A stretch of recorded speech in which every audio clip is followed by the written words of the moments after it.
السلام عليكم ورحمة الله وبركاته ወንድሞችና እህቶች ዛሬ አንዲት አጠር ያለች መልእክት ነው ይዤ የመጣሁት። ምክንያቱም ብዙዎቻችን እየዘነጋን ያለ ነው። ምንድነው የዘነጋነው? አላህ እንደሚያየን ዘንግተናል።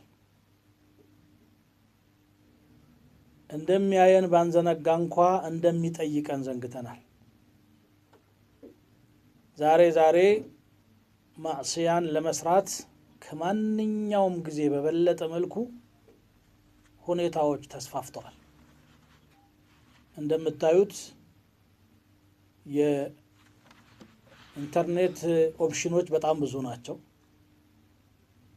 ዩቲዩብ አለ፣ ፌስቡክ አለ፣ ድረገጾች አሉ፣ ሌሎችም አሉ። ከሚያሰራጩት ኸይር የበለጠ የሚያሰራጩት ፈሳድ ይበዛል። ይሄ ይታወቃል። ሙዚቃው ስሙን ለመጥቀስ የሚዘገንነው የፈሳድ አይነት እዚያ ቦታ ላይ አለ። በገሃዱ ዓለም ከምታየው የበለጠ ማለት ነው። እዚያ ላይ ደግሞ ብዙ ሙስሊም ወጣቶችም ጭምር ተዘፍቀው ይታያሉ። የሙዚቃ አድናቆት የሚጽፈው የእስልምና ስም የያዘ አፕሪሼት አደርጋለሁ ብሎ እንትን የሚለው አንዳንዴ ሂጃብ የለበሰችው የዲን ሽዓር ያለው የዲን ሰው መስሎ እዛ ቦታ ላይ አለ።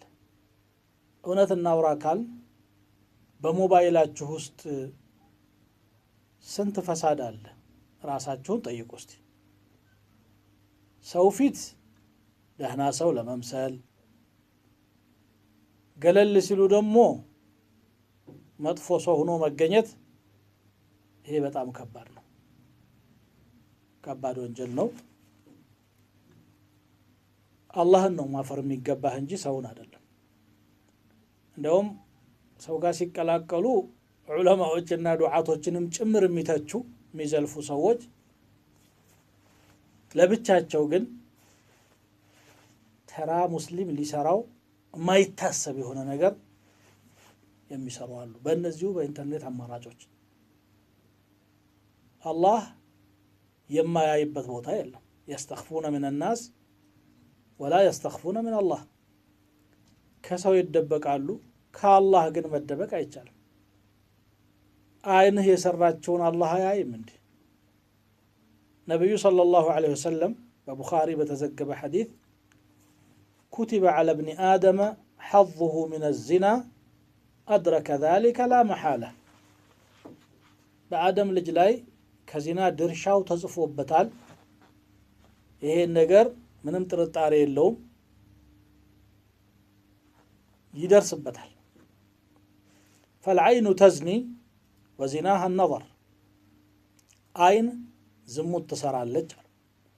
ግድብልት ብቻ አይደለም፣ የአይን የዝና ድርሻዋ ማየት ነው።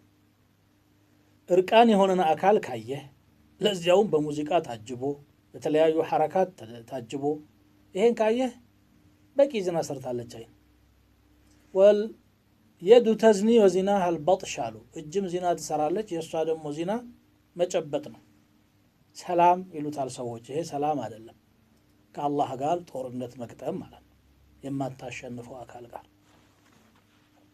እግር ዚና ትሰራለች፣ የእሷ ዚና ደግሞ መራመድ ነው። ከዚህ በኋላ ብልት ወይ ተግባራዊ ያደርገዋል ወይ አያደርገውም አሉ። ወልፈርጁ ይሰድቁ ذلك አው ይከذبه። ግን ሰውየው ድርሻውን አንስቷል። አሁን የበዛው የአይን ዚና ነው። ውጭም ላይ እርቃን የሆኑ አካላትን ማየት ተለምዷል። ይሄ እንግዲህ ከአቅማችን በላይ ነው፣ እኛ እናስቆመው ልንል እንችላለን። በኢንተርኔት የሚለቀቀውን ፈሳድ ለማየት ያስገደደህ ምንድን ነው? ኢላ ቂለቱ ኢማን፣ የኢማን መመንመን፣ አላህን ያለ መፍራት። መላኢካዎች እየጻፉብኝ እስቲ ፖሊስ እያየህ ወንጀል ትሰራለህ? ይሄ በገንዘብ ልታታልለው የምትችለው ፖሊስ ነው፣ የዱንያው ፖሊስ። በሆነ ነገር ትደልለዋለህ። የአኺራው ግን እንዲህ አይደለም። እና ይሄ በጣም ከባድ ነገር ነው። በሚያሳዝን ሁኔታ የዕልም ቦታዎች ላይ ሐለቃ ሲኖር ዳዕዋ ሲኖር ደርስ ሲኖር ሰዎች ሶፉን ከበው በዝተው አታስተውልም አይታይም ይሄ የፈሳዱ ቦታ ላይ ግን ሁሉም አለ ምንድነው የነካን ቂያማ እየቀረበ ነው اقتربت الساعة اقترب للناس حسابهم وهم في غفلة معرضون ሰዎች ሂሳብ የሚደረጉበት ጊዜ ቀረበ እነሱ በመዘንጋት ውስጥ ችላ ብለው ፊታቸውን ወደ መጥፎ ነገር አዙረው ይስተዋላሉ ብሎ አላህ ተችቶታል እና እስቲ ባካችሁ ወንድሞች እህቶች አላህን አትርሱ አላህ እንደሚታዘባችሁ አትዘንጉ ይሄ ለጊዜው ያስደስተናል ብለን ምን ቀመጥበት ነገር ይሄ ፋሂሻ ለነገ ቀብራችንን የሚያጠብብን ነገር ነው اتقوا الله تبارك وتعالى الله تعالى انفروا ይሄ አደባባይ ምስጥር ሆኗል ፈሳድ ነገር አይነህ ሲጣጅ ሸሽተህ ጥለህ መሄድ ነው የሚጠበቅብህ የኸይርም አማራጮች አሉ ኸይር ለፈለገ ሰው ማዳመጥም ማየትም የምትችለው ነገር ስለዚህ እችን መልእክት ለማስተላለፍ ፈልጌ ነው አጭር መልእክት አላህ Subhanahu Wa Ta'ala እንፍራ እንጠንቀቅ ኢማናችንን የሚሸረሽር ይሄ ፈሳድ ወስዶ ሲያበቃ ወደ ኩፍር ነው የሚስበህ ምክንያቱም ፈሳድ ላይ ያሉ ሰዎች በሙሉ ካፊሮች ናቸው አንተ ከነሱ ጋር ነው የምትሆነው የውመል ቂያማም ከነሱ ጋር ነው የምትከሰከሰው ወቅ አላህም መሸወድ አይቻልም ነብዩ ሰለላሁ ዐለይሂ ወሰለም ነግረውናል ቁርአን ነግሮናል احشروا الذين ظلموا وازواجهم ነው የሚለው እነዛም በደለኞችንና ጓደኞቻቸውን አብራችሁ ቀስቅሷቸው يوم ندعو كل اناس بامامهم ያንድ ሙዚቀኛ አድናቂና አጃቢ ከሆንክ ከዛ ሰው ጋር ነህ አንተ አንድ ዘፋኝ አንድ ደግሞ የፋሂሻ ሰው አድናቂ ከሆንክ እሱን የምትከታተል ከሆንክ هو امامك يوم القيامه የቂያማ ማለት ያንተ ኢማም እሱ ነው አላህ በቁርአኑ يوم ندعو كل اناس بامامهم ነው የሚለው ያንዳንዱ ሰው በመሪዎቻቸው ነው የሚጠሩት ነብዩን አራያ ካላደረክ ሰሃቦቻቸውን ካልተከተልክ ቁርአንና ሱናን ካልያዝክ ታደንቀው የምታጅበው እነዚህን ከሆነ እስቲ እኔ እንደው አንድ ራሳችሁን የምትፈትኑበት ነገር ልስጣችሁ ሳላስረዝም በሞባይሎቻችሁ በኮምፒውተሮቻችሁ ላይ